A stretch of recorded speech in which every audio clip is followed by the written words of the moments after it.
अस्सलाम वालेकुम आप सबको। आज की स्टोरी हमारे साथ एहसन साकिब ने शेयर की है। आज की स्टोरी बहुत ही ज़्यादा मज़ेदार है और काफ़ी ज़्यादा हॉरर है, जो कि आप सबको सुनकर काफ़ी ज़्यादा मज़ा आएगा। एहसन साकिब एक कॉन्ट्रैक्टर है जो कि लोगों के साथ कॉन्ट्रैक्ट्स पर बिल्डिंग्स वगैरह को तैयार करता था। कभी कभार घरों के भी कॉन्ट्रैक्ट्स लिया करता था, लेकिन ज़्यादातर उसको बिल्डिंग्स, अपार्टमेंट्स और मॉल्स वगैरह के कॉन्ट्रैक्ट्स मिला करते थे। तो उसने अपना ऐसा ही एक एक्सपीरियंस शेयर किया है, जो कि एक मॉल की कंस्ट्रक्शन के दौरान उसके साथ हुआ था। वो कोई बहुत ज़्यादा बड़ा प्लाजा तो नहीं था जो कि वो बना रहा था। वो प्लाजा तकरीबन 25 मरले पर तैयार हो रहा था और एक वो 5 स्टोरी ऊंची बिल्डिंग होने वाली थी। तो स्टोरी में आगे बढ़ने से पहले आप सबसे एक रिक्वेस्ट है, आप इस चैनल पर अगर न्यू हैं तो जल्दी से चैनल को सब्सक्राइब करके बेल आइकन को प्रेस करें, ताकि इन फ्यूचर भी आपको मेरी स्टोरीज के थ्रू डरने का मौका मिलता रहे।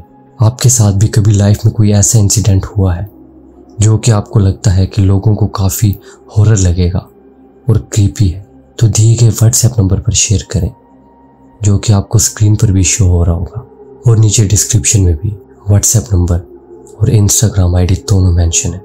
जहां दिल करता है शेयर करें। इंशाल्लाह मैं आप सबकी भेजी गई स्टोरीज पर वॉइस ओवर करूंगा। अब अगर आपके रूम की लाइट्स ऑन है तो उनको ऑफ कर दीजिए और किसी खामोश, अंधेरी, वीरान जगह पर बैठकर इस कहानी को सुनिए, ताकि ये सब कुछ आप अपनी आंखों के सामने महसूस कर सकें। तो बगैर देर किए एहसन साकिब की इस स्टोरी की जानिब बढ़ते हैं।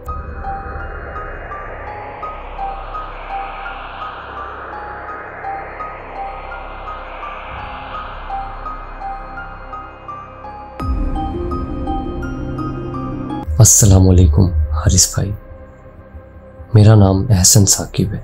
मैं जो वाक़या आज आपके साथ शेयर करने वाला हूँ, ये शेयर करते हुए मेरी आंखों के सामने वो सब मंजर आने लगा है जो कि उस दिन मेरे साथ हुआ था। मैं कोई बहुत बड़ा कॉन्ट्रैक्टर तो नहीं था और ना ही इतने मुझे कॉन्ट्रैक्ट्स मिला करते थे, लेकिन अगर कभी मिला करते थे तो वो ज़्यादातर मॉल्स या बिल्डिंग्स वगैरह के हुआ करते थे। मेरा काम ये होता था कि मैंने लेबर को अच्छे से काम करवाना होता था, उनके ऊपर मौजूद रहना होता था, और लेबर भी मैंने ही प्रोवाइड करनी होती थी, और ऐसे एफिशिएंट बंदे प्रोवाइड करने होते थे जो कि ज़्यादा छुट्टियां ना करें और काम को अच्छे से करें, और उनके काम में काफ़ी सफाई भी हो। मेरा काम होता था कि मैंने खाली प्लॉट से ग्रे स्ट्रक्चर तक तैयार करवाना होता था, और मेरा काम बस यहीं पर ख़त्म हो जाया करता था। जिस प्रोजेक्ट की अभी मैं आपसे बात करने वाला हूँ, वो तकरीबन 4 साल पहले मुझे काम मिला था। लाहौर के ऐसी साइड पे वो प्लाजा बन रहा था जो कि काफ़ी दूर और वीरान जगह पर था। बताता चलूँ कि वो दिहाड़ी वाला काम नहीं होता। कॉन्ट्रैक्ट पर जो भी काम किया जाता है वो ठेके का काम होता है, जिसमें हम पर ही डिपेंड करता है कि हम उस काम को कितने जल्दी ख़त्म करते हैं, क्योंकि उस पूरे कॉन्ट्रैक्ट की हमारे साथ एक डील हुई होती है कि हमें इतने पैसे दिए जाएंगे और हमें उस पर ही उस काम को कंप्लीट करना है। इसीलिए उसमें हमें काम को तेज़ी से करना पड़ता है, और वो हम पर ही डिपेंड करता है कि हम मज़दूरों से कितना टाइम लगवाते हैं। बेशक मज़दूरों से ओवर टाइम लगवाने का उनको पैसा भी ज़्यादा देना पड़ता है, लेकिन अगर ठेके पर काम हो तो हम खुद भी मज़दूरों से दिन रात सर पे खड़ा होकर जल्दी काम करवाते हैं। ये एक 5 मंजिला बिल्डिंग होने वाली थी जो कि 25 मरले पर मुहित थी।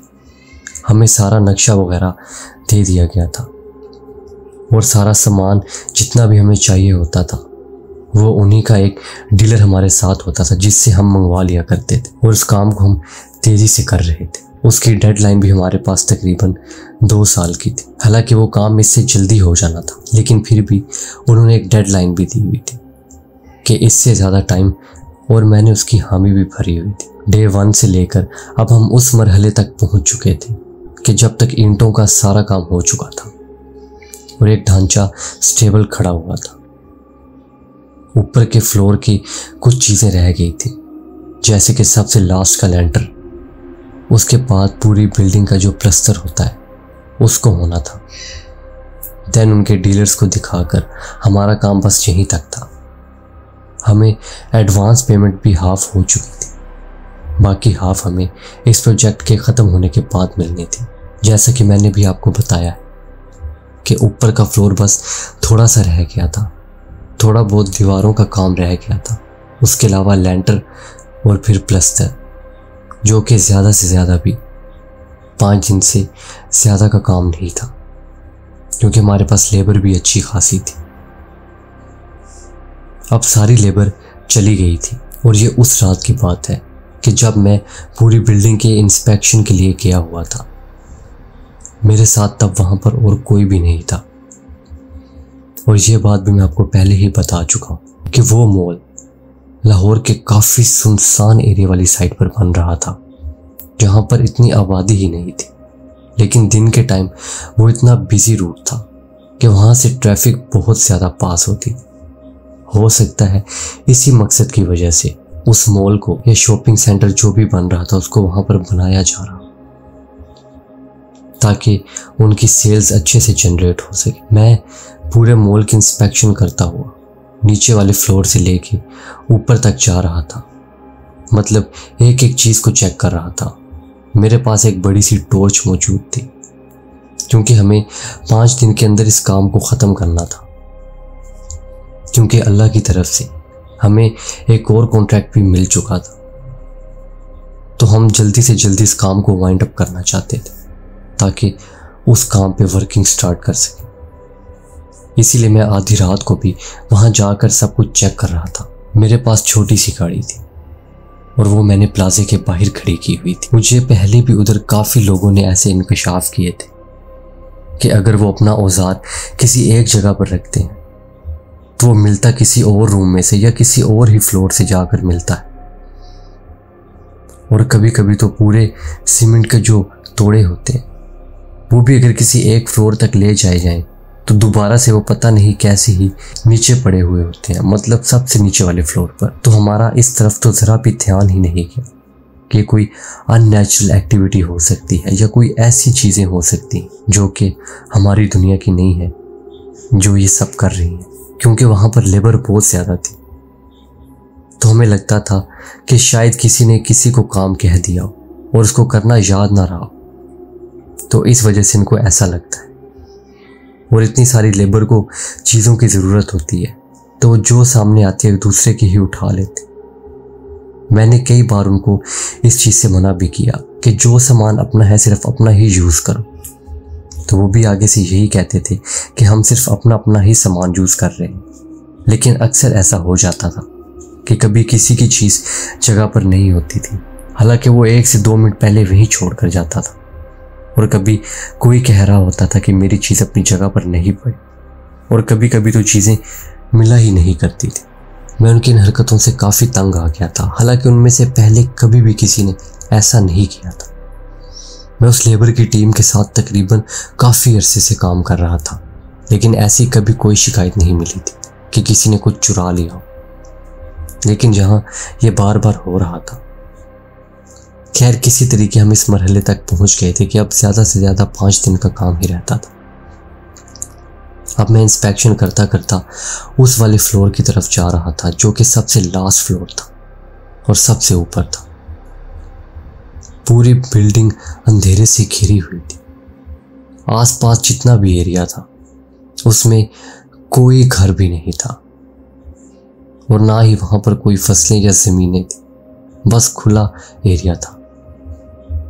मॉल के बिल्कुल सामने से एक रोड पास हो रहा था जो कि सिंगल लेन रोड था, और जिस जगह पर मॉल था उसके थोड़ा सा ही दूर बस एक ट्यूबवेल लगा हुआ था। वो भी समझ से बाहर था क्योंकि वहाँ तो कोई ज़मीनें थी ही नहीं और ना ही कोई ऐसी काश्तकारी का काम था। तो मैंने सोचा हो सकता है ये ट्यूबवेल यहाँ पर सिर्फ इसीलिए हो कि लोग यहाँ पर नहाने वगैरह आते हैं। उसके अलावा दूर दूर तक किसी चीज़ का कोई नामो निशान नहीं था। बस वहाँ पर जगह जगह और वक्फे वक्फे से टावर्स लगे हुए थे, नेटवर्क टावर्स, सिम टावर जो होते हैं वो। बस उनकी हल्की हल्की रेड लाइट थोड़े थोड़े वक्फे से ब्लिंक कर रही थी, और मुझे जो खिड़कियों के हमने सुराख रखे थे उसमें से यही बस नज़र आ रहा था। उसके अलावा उस बिल्डिंग से बाहर और बिल्डिंग के अंदर चारों तरफ काला और घना अंधेरा था और मेरे हाथ में बस एक टॉर्च थी। ये मेरा लास्ट फ्लोर था और मैंने बस इसको इंस्पेक्ट करके घर की तरफ वापस ही जाना था। वो रात के 1 बजे का टाइम था। अब जैसे ही मैं लास्ट फ्लोर पर पहुंचा तो अंदर काफ़ी सारी शॉप्स भी बनी हुई थी। शॉप्स अभी वो कंप्लीट तो नहीं थी, जस्ट दीवारें ही बनी हुई थी और उनके जहाँ से एंट्रेंस थी वो जगह खाली थी और मेन जगहों पे बस विंडोज़ के होल्स थे और कुछ नहीं। अब मुझे ऐसा महसूस हुआ कि जो बिल्डिंग की एंट्रेंस वाली साइड है, जो बिल्कुल उसके ऑपोजिट साइड थी, मतलब बैक साइड, वहाँ पर जो शॉप्स बनी हुई थी उसमें से ऐसा महसूस हो रहा था कि अंदर हल्की हल्की आग जल रही। या तो ये मेरी आंखों का धोखा था क्योंकि काफ़ी देर मैं फ्लैश की लाइट में ही देख रहा था, इसी वजह से शायद मुझे ऐसा महसूस हुआ। लेकिन वहाँ से हल्की हल्की ऐसी स्मेल भी आ रही थी जैसे कोई कागज़ या प्लास्टिक को जला रहा हो। मैंने उस तरफ टॉर्च की, लेकिन टॉर्च में तो ऐसा कुछ भी नज़र नहीं आया। हाँ, लेकिन धुआं ज़रूर नज़र आया। मेरे अलावा तो वहाँ पर कोई भी नहीं था, तो ये आग कैसे लग सकती थी या धुआं कहाँ से आ सकता था? पहले तो मैंने ये सोचा कि हो सकता है बाहर से आ रहा हूँ, लेकिन उस शॉप के अंदर तो कोई विंडो का कट भी मौजूद नहीं था, मतलब प्रॉपर बंद शॉप थी। तो उसके अंदर से धुआं अगर आ रहा था तो शॉप के अंदर ही कुछ हो रहा था। अभी तक तो उस बिल्डिंग में वायरिंग तक नहीं हुई थी, तो इसलिए शॉर्ट सर्किट का भी कोई इम्कान नहीं था। मैं जल्दी से उस जगह के अंदर गया तो देखता क्या हूँ कि शॉप के कोने में वाकई में ही आग जल रही थी। अभी मैं उधर ही मुंह करके खड़ा हुआ था कि जैसे मेरे पीछे वाली साइड से, शॉप के बाहर राइट साइड से कोई लेफ्ट साइड की तरफ भाग कर गया और हंसता हंसता भाग कर गया। मैं बहुत ज़्यादा डर गया। अभी जो मैं बिल्कुल इतने इत्मीनान और तसल्ली से उस पूरी बिल्डिंग में घूम रहा था, अब मेरा दिल ज़ोर ज़ोर से धड़कने लगा था और मेरे दिल की धड़कन की आवाज़ मेरे कानों तक मुझे सुनाई दे रही थी और मेरी पूरी बॉडी मेरे दिल की धड़कन की वजह से वाइब्रेट कर रही थी। मुझे बहुत ज़्यादा डर लग रहा था। मैं जल्दी से पीछे मुड़ा और टॉर्च लाइट को इधर उधर मारने लगा। तो अब जो एहसास मुझे पहले हुआ था बाहर की तरफ, अब वो मुझे अपने पीछे से होने लगा कि कोई चीज़ मेरे पीछे खड़ी हुई है और वो जो भी चीज़ है उसका टेम्परेचर बहुत ज़्यादा है। यूँ मान लो कि मेरे करीब ही किसी ने आग जलाई हुई हो। मैं पीछे देखना ही नहीं चाह रहा था, पता नहीं क्यों, लेकिन मेरे दिल को लग रहा था कि कोई ऐसी वैसी चीज़ मेरे पीछे खड़ी हुई है। मैं किसी भी हाल पीछे नहीं मुड़ना चाहता था, इसीलिए मैं आराम आराम से धीमे धीमे कदम रखता हुआ कमरे से बाहर की तरफ जाने लगा। लेकिन वो जो भी गर्माहट भरा एहसास था वो भी पीछे से मेरे पीछे पीछे आने लगा, जैसे कि वो गर्माहट भरा एहसास भी मेरे साथ चल पड़ा। मैं जो सूरतें या जो आयतें वगैरह मुझे याद थी वो पढ़ने लगा। उसके बाद जब मेरे जहन में से सब आयतें ख़त्म हो गई तो मैं बस अल्लाह का नाम ज़ोर ज़ोर से लेने लगा और सीढ़ियों से उतरता हुआ नीचे जाने लगा कि अचानक से मुझे ऐसा महसूस हुआ कि मेरे पाँव किसी ने पकड़ लिए हैं। मैं बिल्कुल अपनी जगह पर जम चुका था।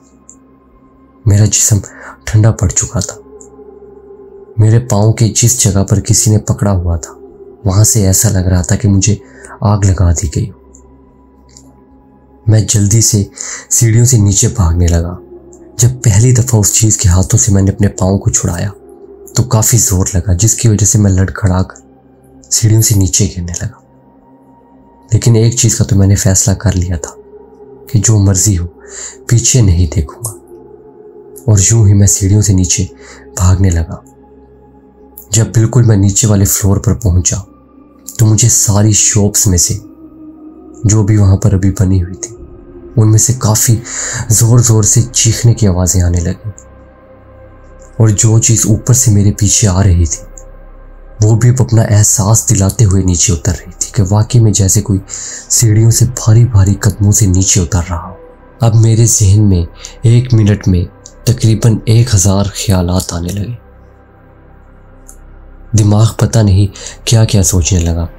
जो चीज़ें गायब होती थी, जो मज़दूरों की चीज़ें इधर से उधर हो जाती थी, वो भी इन्हीं चीज़ का कारनामा लग रहा था। और ये जगह काफ़ी भारी थी और इसका पता मुझे आज चल रहा था, क्योंकि ये पहला ही दिन था कि मैं इतनी रात तक उस मॉल में मौजूद था। जैसे ही मैं मॉल से बाहर निकलने लगा, मेरी गाड़ी मेरे सामने ही खड़ी थी, लेकिन मुझे यकीन नहीं हो रहा था कि मैं इसको खोल के इसके अंदर बैठ जाऊंगा। मुझे यही लग रहा था कि वो चीज़ें इससे पहले ही मुझे पकड़कर अंदर की तरफ खींच लेंगी।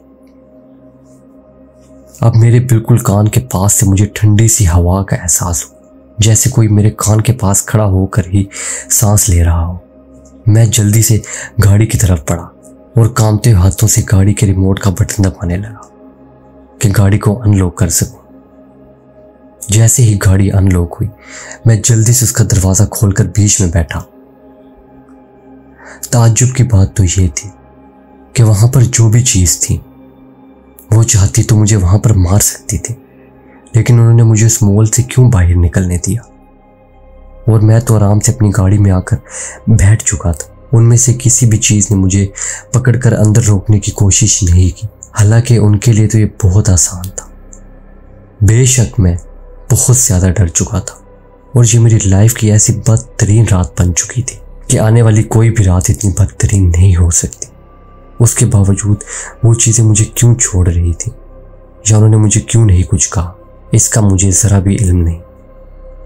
लेकिन जैसे ही अब मैं अपनी गाड़ी में बैठा और गाड़ी को स्टार्ट किया तो साइड विंडो से मैंने उसी तरफ देखा तो उस बिल्डिंग पर जितने भी मंजिलें थी और उन पे जो भी विंडो बनी हुई थी, उसके अंदर काफ़ी सारे साए खड़े हुए थे।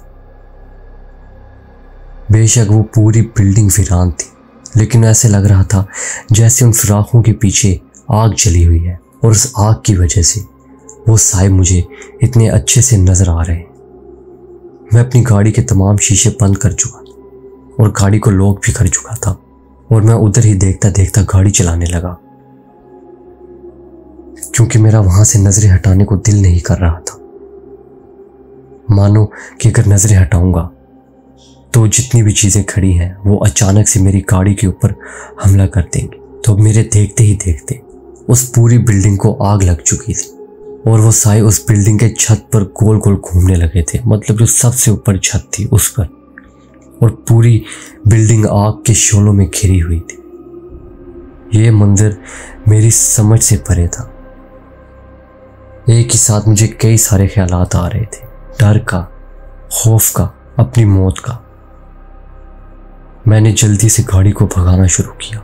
जब मैं गाड़ी को उस तरफ देखते हुए चला रहा था तो पहले मैं सड़क के साथ पड़े हुए ऊंचे से पत्थर के साथ टकराने लगा था, लेकिन अल्लाह ने मुझे बचा ली।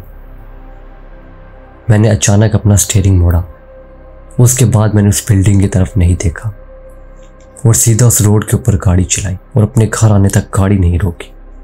घर आते साथ मैं अपनी अम्मी के पास गया और काफ़ी ज़ोर ज़ोर से रोने लगा। मुझे काफ़ी ज़्यादा ठंड भी लग रही थी और मैं अपनी अम्मी को कहने लगा कि मेरे ऊपर चादर और जितने भी कंबल घर में पड़े हैं ला के मेरे ऊपर फेंक दें। उन्होंने ऐसा ही किया। मैंने वो सारी चीज़ें अपने ऊपर ओढ़ ली। उसके बावजूद भी मेरी सर्दी कम नहीं हो रही थी। मेरी अम्मी ने पूछा कि बताओ तो सही हुआ क्या है। तो मेरे साथ जो कुछ हुआ उसको बिल्कुल इन शॉर्ट में मैंने अपनी अम्मी को बताया, क्योंकि डिटेल में भी कुछ भी बताने की मेरे में हिम्मत। मेरे अब्बू और बाकी भाइयों को भी ये बात पता चली तो वो लोग अलहदा ही कमरे में सोए। मैं अपनी अम्मी के साथ सोया और मेरे अब्बू तो पूरी रात सोए ही नहीं, बारी बारी से मुझे देखने आते रहे। सुबह उठकर मुझे मौलवी से दम करवाया गया, तावीज़ लिए गए। उसके बाद मेरी लेबर की भी मुझे कॉल आ रही थी तो मैंने उनको मामूल के मुताबिक वहाँ काम पर भेज दिया और अपने ही एक भाई को उनकी सुपरविजन के लिए वहाँ पर खड़ा कर दिया, क्योंकि वो काम भी काफ़ी ज़्यादा ज़रूरी था। फिर मेरे जहन में आया कि उस जगह को तो आग लग चुकी थी, लेकिन पूछने पे पता चला कि वहाँ पर तो ऐसा कुछ भी नहीं हुआ। ये सब कुछ मेरी समझ से काफ़ी दूर की चीज़ थी। रात को मेरी आंखों के सामने वो जगह आग के शोलों में घिरी हुई थी और अब ये लोग कह रहे थे कि वहाँ पर कुछ भी नहीं है। बेशक वो चीज़ें वहाँ पर रात के टाइम ही ज़्यादा नमूदार होती थी, क्योंकि दिन पर तो कभी भी वो चीज़ें ऐसे वाज़िया सामने नहीं आई थी। रात के टाइम हो सकता है उस दिन मैं वहाँ पर अकेला था और बिल्कुल मेरी ज़ात थी बस उस जगह पर। लेकिन वो जो भी चीज़ें हैं उन्होंने मुझे कोई नुकसान नहीं पहुंचाया। हो सकता है ना ही उनका कुछ ऐसा इरादा हो, बस उन चीज़ों का वहाँ पर बसेरा हो, क्योंकि वो काफ़ी वीरान जगह है और वहाँ पर कोई आबादी भी नहीं, तो चीज़ें वहाँ पर पहले से ही होंगी। मौलवी ने भी यही बताया कि इसके ऊपर ऐसे कोई असरात नहीं है, बस इसने कुछ ऐसी चीज़ें देखी हैं जिसकी वजह से इसको तेज़ बुखार है, और अगर इसने किसी जिन्नात को देखा भी है तो उनका कोई ऐसा इरादा नहीं था इसको नुकसान पहुंचाने का। वो जो भी थे नेक जिन्नात थे, लेकिन बेशक वो नेक जिन्नात थे, लेकिन उनका एहसास और उनकी मौजूदगी किसी अजाब से कम नहीं थी। हम इंसान उनके वजूद को कभी भी बर्दाश्त नहीं कर सकते, इसीलिए अल्लाह ने उनके और हमारे दरमियान एक पर्दा रखा है। और दुआ करता हूँ आप सबको भी कभी ऐसी किसी चीज़ या मखलूक का सामना न करना पड़े, वरना आपकी भी वही हालत होगी यकीनन जो कि मेरी उस दिन हुई थी। उस दिन के बाद से आज तक मेरे साथ कभी ऐसा वाक़या नहीं हुआ और मैं अपनी लाइफ में बहुत ज़्यादा खुश हूँ और अल्लाह से दुआ करता हूँ कभी ऐसा हो भी ना। तो व्यूअर्स, ये थी आज की स्टोरी। कैसी लगी आपको कमेंट सेक्शन में ज़रूर बताएं। वीडियो को थम्स अप दें, ज़्यादा से ज़्यादा शेयर करके मुझे सपोर्ट करें। तो मिलते हैं फिर नेक्स्ट स्टोरी में किसी और दिलचस्प और खौफनाक टॉपिक के साथ। तब तक के लिए अल्लाह हाफिज़, टेक केयर।